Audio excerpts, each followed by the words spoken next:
છેલ્લા 30 વર્ષથી હું દર્દી કામ કરું છું. સોરિયાસિસ થયો તને તકલીફ થઈ બાદ બધું બંધ થઈ ગયું.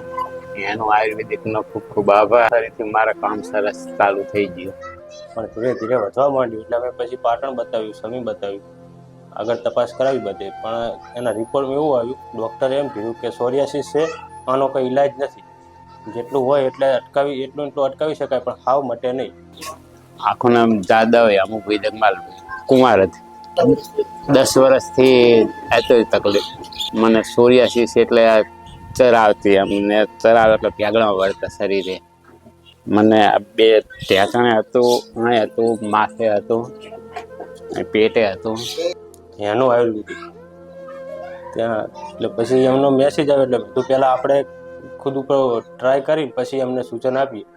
એટલે અમે પછી પાટણનું એડ્રેસ લઈ અને ત્યાં 1-2 વાર બતાવવા ગયા. તે થોડુંક દવા સારી લાગી અને બીજું કંઈ તકલીફ થાય એવું નહોતું. કદાચ જો થાય મટે તો આપણે ટ્રાય કરવાનો હતો ખાલી, એટલે કે બીજી કંઈ શરીરને આડઅસર તો થતી નથી. દેશી આયુર્વેદિક દવા હતી. હા, દવાથી સાવ ફેર પડી. સમી દવા લીધી હતી, પાટણ લીધી હતી, મહેસાણા લીધી હતી. દવા લીધી તો હજી ફેર પડે ને પછી પાછી તકલીફ થઈ જાય. એનું હોસ્પિટલ છે અને ત્યાં તમે દવા લઈ જવો એમ. એટલે પછી મેં આ દિવાળી પછી ચાલુ કરી ત્યારે કારતક મહિનામાં હવે બિલકુલ મટી ગયું. હા, 100% ફેર પડી ગયો. મારા પપ્પા થાય એનો આયુર્વેદિક હોસ્પિટલનો ખૂબ ખૂબ આભાર.